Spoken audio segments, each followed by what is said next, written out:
What is going on, guys? Matt Downs with Daily Grind Fantasy Sports to help give you the edge for this NBA 5-game slate. Cannot wait to break it down. Guys, if you want to be entered into the $25 giveaway that we will announce on Friday, please like, subscribe, and comment your favorite GPP option on this slate. If you are brand new to this channel, we provide both free and paid content for all daily fantasy sports across all sports. If you could please show your support by hitting that subscribe button, notification bell, and of course smashing that like button for all of our future NBA content. If you would like to know more about becoming a better DFS player and taking down that big GPP, head over to www.patreon.com/DGFantasy for more information. On Patreon, we give advanced cheat sheets for all DFS sports on Draftkings. These cheat sheets include updated projections, ownership, and our overall favorite plays from slate to slate. We take it a step further by teaching you how to play fantasy sports like a shark, by showing you where the best leverage spots are to put you in the best spots to take down tourneys. Also included is our private Discord chat where you get to talk over the slate with everyone, including our coaches, to help build your lineups. Now let's go ahead and dive right into this NBA 5-game slate. Not as big as the other slates here. I'm going to look over at our Patreon success from yesterday first, though, because we have to shout out some of our members. We had a $12 near takedown turned into $56, 4 times return on them. Congratulations to one of our members. We had a 4th place finish, a 3 entry max. I believe this was a huge GPP because he was only entering $10 in each one of these contests, or into each one of these entries. Turned $10 into 400, $10 into 200, and then $10 into 56, all in the same 3 max. Very similar build, so shout out to him. We had some more close takedowns, cashing in every single cash contest as well. 300 points last night in a single entry NBA lineup, which is actually pretty hard to do since it was such a low scoring night. We had a bunch of the chalk busts, so congrats to more of our members here. And also $13 and the $27, just all the way around Patreon content, guys. If you want to sign up for Patreon, $20 a month gets you all of our favorite leverage spots. We had Brandon Ingram listed as one of our favorite GPP options. I think Brandon Ingram was in the optimal, if I'm not mistaken. Had a phenomenal showing. So again, if you guys want to jump on that, feel free to jump on board. $20 a month, and also gets you access to all of our premium chats and our Discord chat. But now let's go ahead and talk about the slate. We already have a ton of late-breaking injury news. We will also have some slate-breaking injury news a little bit later, closer to lock. We'll be starting a little bit later at 5 o'clock. So if you guys are brand new to this channel, feel free to subscribe, turn on your notification bells for when we do go live. It will be around 5 o'clock. All right, so let's go ahead and start out by talking about this Detroit-Atlanta game, a mess in Detroit. TJ, I know you hate the way I say Detroit. Let's go ahead and pitch it over to you real quick. Do you want to go ahead and just talk about the picture here? Yeah, so you said late-breaking injury news, Matt. Late-breaking, sorry. Early, yeah. No, but that's some early-breaking news. Yeah. So we have Blake and Derrick Rose both sitting tonight at Atlanta. Detroit currently sitting at a 107 team total over-under, so definitely something I'm not in love with, but with Blake and Derrick Rose both being off the court, that opens up some opportunity for some of these other guys. And I'm really looking at Josh Jackson at 4,200. He's currently projected at 30 minutes, whether he starts or whether he does not start. I really like him in 2 games. Has Detroit played 3 games? See, now I'm Detroit has played 3 games. Yes. Okay, so it is 3 games. Okay, so even a better sample size. So in 3 games, Josh Jackson has been averaging a 1.03 fantasy point per minute in 18 minutes per game, with a 23% usage rate. So he's been coming off the bench, obviously, but now with Blake being out, I definitely think that could result in some more time for him and Derrick Rose, of course. So pegged at 30 minutes at 4,200, definitely too cheap. I really like him as a cash play tonight. I'm looking at Plumlee again, Matt, at 5,700. Not in love with that price tag, but definitely someone that's been productive so far throughout the year. 1.01 fantasy point per minute. So I like that price tag. Delon Wright, another guy, currently at 4,600, pegged at 32 minutes. Only a 0.89 fantasy point per minute. But again, if these guys are going to see north of 30 minutes, I really like them. I think Detroit is really good for value tonight for cash. One of these guys will have a ceiling game, if not more than one.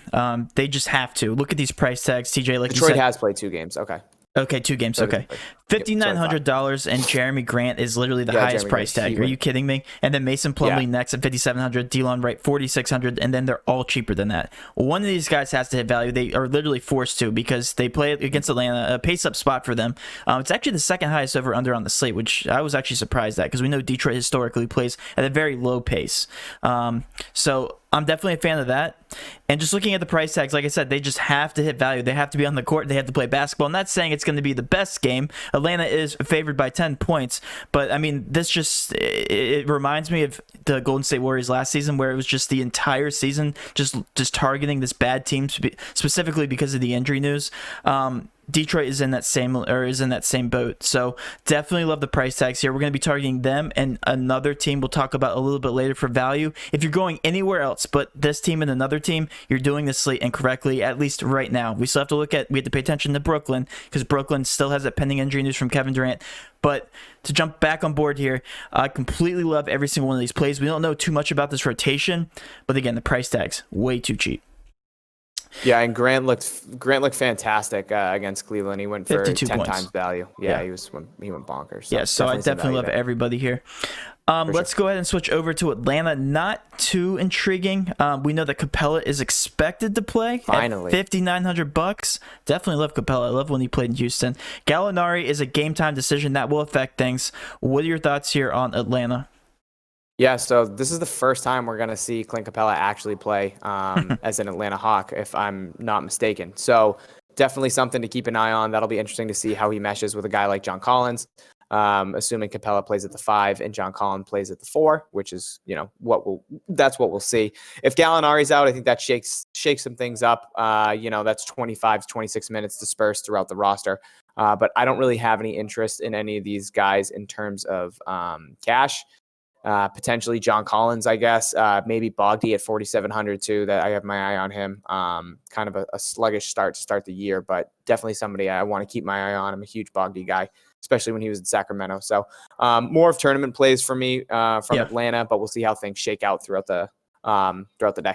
Yeah, I definitely think these are more tournament plays, just again because of the price tags are a little too high for my liking. Bogdy does stand out a little bit to me, $4,700. We know his usage rate, his fantasy points per minute, slightly above 0.9, I believe, when he played for Sacramento. So definitely a good target there.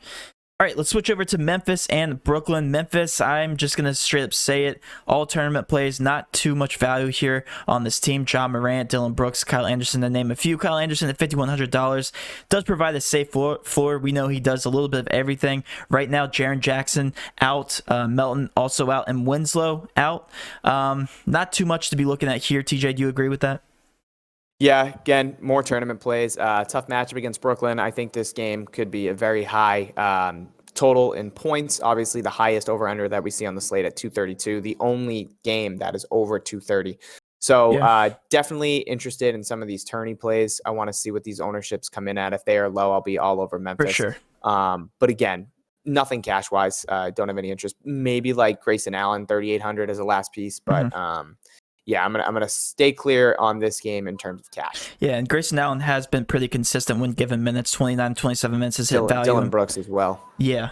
Dylan Brooks is strictly a volume shooter. When his shots are falling, we know he is in a great smash spot when he's in high over. He put up 23 shots against Atlanta. Yep, and only hit 8 of them, but yeah, 3 of 11 from 3. So yeah, if he's going to be chucking up 20 plus shots at 5,500 against Brooklyn, a team that is definitely going to struggle defensively all year. I'm going to keep saying I'm going to be a broken record talking about Brooklyn's defense, but sign me up.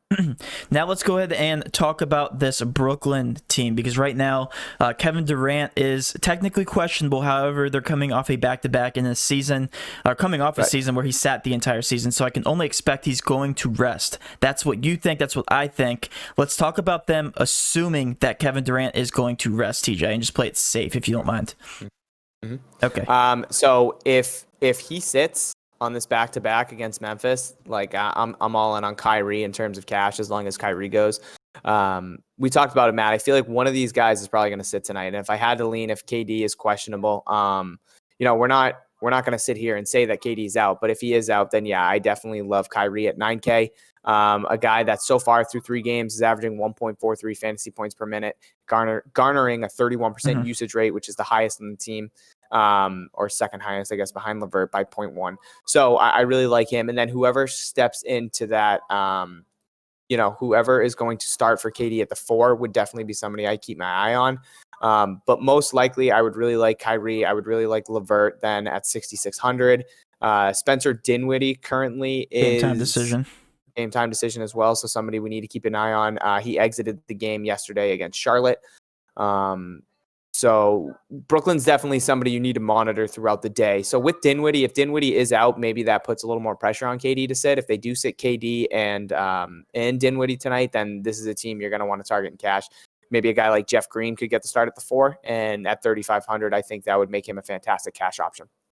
Yeah, no, I completely agree with you. The good thing is they play at 7:30.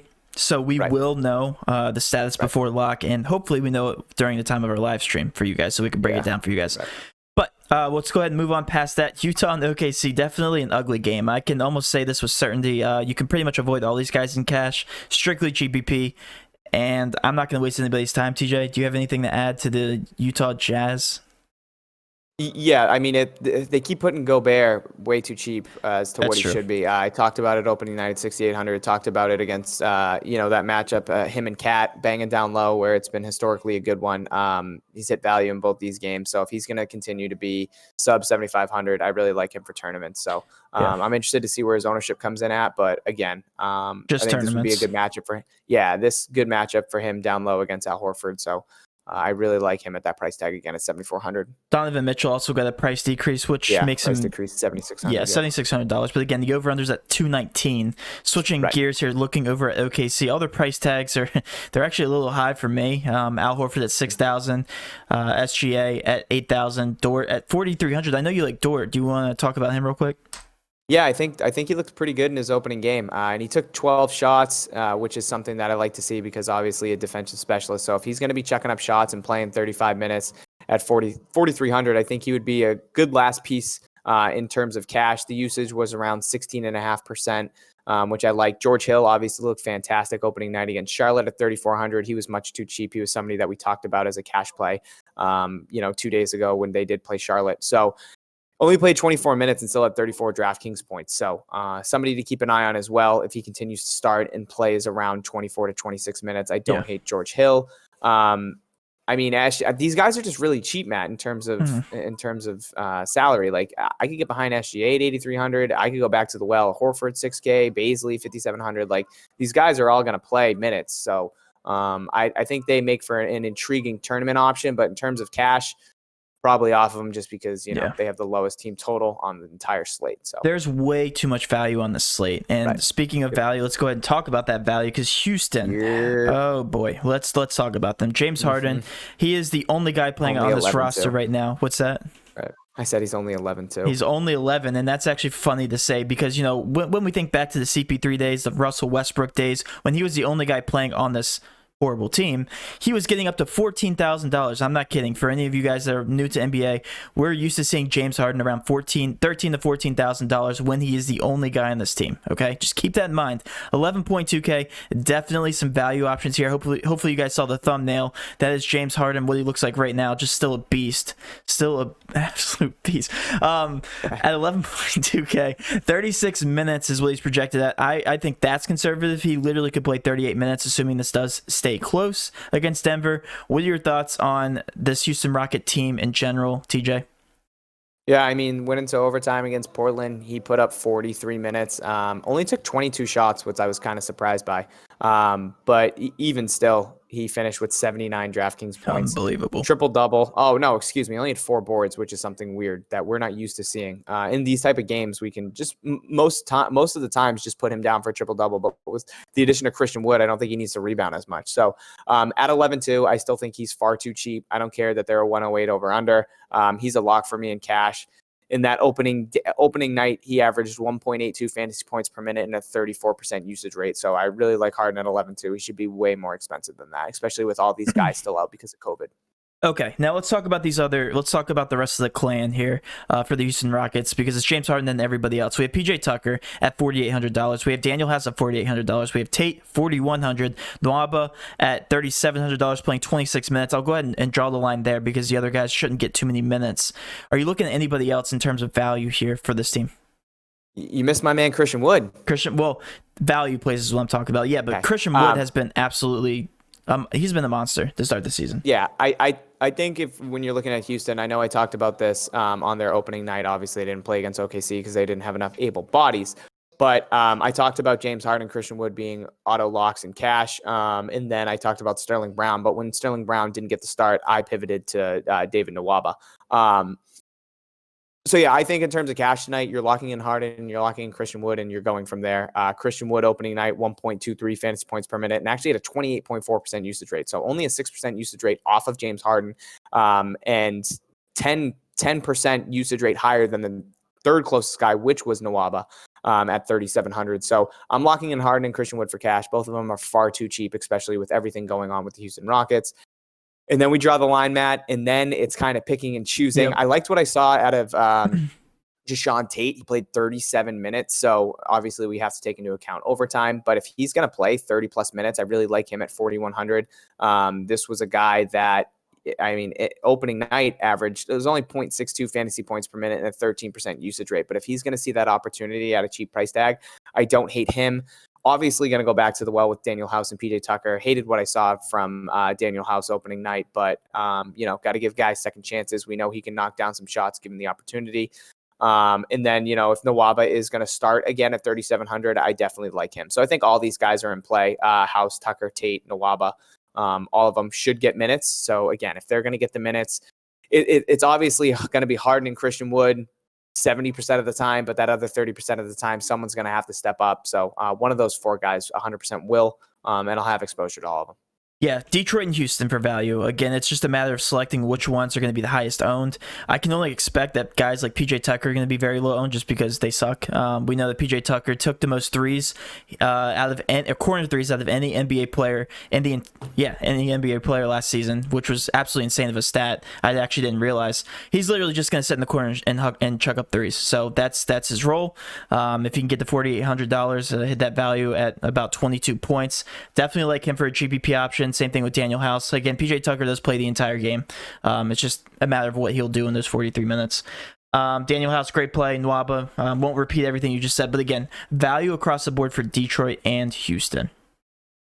All right, let's go ahead and talk about Denver now. Denver, Jokic, the highest price guy for this roster here, $9,800. Probably a better matchup against Christian Wood, I'd say. Christian Wood's a beast, but again, the Jokic is better. So do you like any one of these guys from the Denver Nuggets as far as cash, or are you just looking at them for tournaments? Yeah, Jokic. Depending if I can get him, obviously starting with Harden and then trying to figure out that Brooklyn news. You got value in Houston and Detroit. So I think you can go Harden, Jokic to start your roster or your lineups tonight. But we also have to keep an eye on that Lakers news, depending on whether AD is ready to go or maybe they rest LeBron, especially if AD is good to go tonight. Even though LeBron, Matt, played 4 minutes in the second half last night. So I'm sure he's fresh regardless, but we'll see what they do in monitoring him. But yeah, Jokic at 9,800, again, too cheap. A guy that's a triple-double threat every single time he goes onto the floor. Should have had 2 triple-doubles to start his year. Was 1 rebound short against the Clippers. Hit value in both games. Obviously, smash value against Sacramento. So somebody I'm going to keep an eye on. Again, somebody that can just walk out onto the floor and just demand the ball, triple-double presence every single time. So I love him against this depleted Houston team. Absolutely. As long as Houston can keep it close. We were worried about that opening night, and they looked good against Portland. Couldn't close it out, unfortunately. So, the Houston team's going to be scrappy with James Harden. So if they can keep it competitive, I do like Jokic at 9,800. I like him too. And again, I'm just looking at these guys for GPP options because if you compare the price tags to the Houston Rockets, Barton, 6,200, Millsap, 5,300, which is pretty expensive. All these guys, Jamal Murray, $7,100. They get a price drop, but still too expensive for my liking.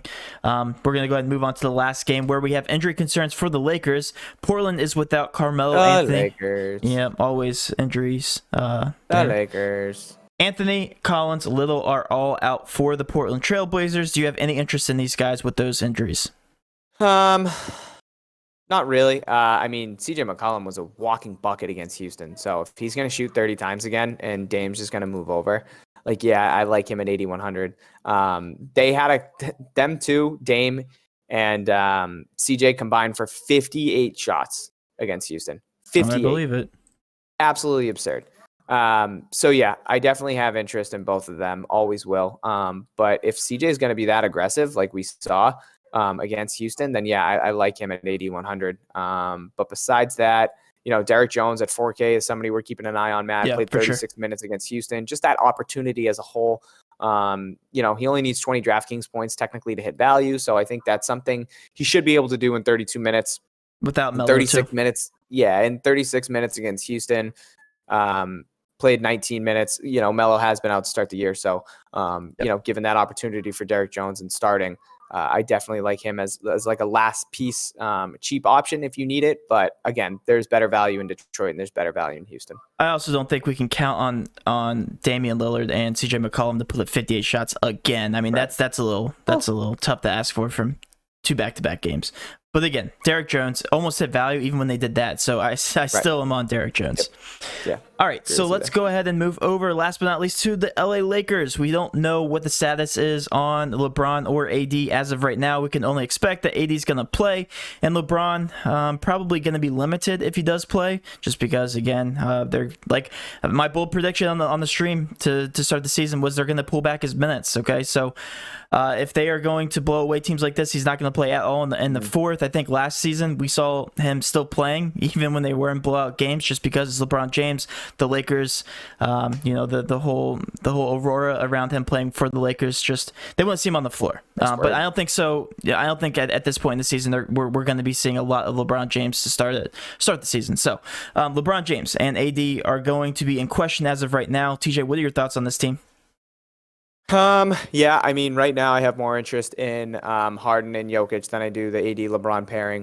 Both of them a little gimpy. LeBron with his ankle. AD obviously sat out because of the calf. So we'll have to monitor that, see if he's ready to go. Monitor both of them throughout the day. I talked to you about this before the stream. Montrez Harold got a random $1,400 price increase. I don't know if they're expecting KD. If they're expecting AD to sit again, so that's why they were expecting big things from Montrez against Minnesota coming off the bench. But because they dominated so quickly, Montrez only played 20 minutes. They didn't need him. Yeah. So maybe that's kind of my thought process is they expected a big game from Montrez. With AD obviously being out, so maybe they're preparing for AD to be out again. But yeah, Montrez at 7,500, I wouldn't go there. Kuz, if AD or LeBron sits, I liked what I saw from him in that first half against Minnesota last night. Looked fantastic. 33 DraftKings points in that first half alone. So yeah, I definitely think there's some interest here, Matt. I think it could be more of a competitive game tonight against Portland than the fight that Minnesota would put up. But again, it's all dependent on what we're going to get from AD and LeBron and whether or not they're good to go. Yep, and I think we won't know that up through lock. So that's the one thing. If you guys want to save a strategy for late pivots, we tried it last night. I ended up pivoting to Dwight Howard. That was not that wasn't a good move for me. So glad I didn't have that option. It should have happened. He should have done well, but foul trouble happens. All that stuff happens. Tonight might be the night to save some salary in case LeBron James is held out, because then you can pivot to somebody like Anthony Davis and everybody else on this team, Kyle Kuzma, Dennis Schroeder, all those guys. So that will end our video, guys. Hopefully you did enjoy this video. If you did, please do hit that subscription button, notification button, of course, smash that like button for all of our future NBA content. With all that being said, have a great rest of your day, and let's cash. See you guys.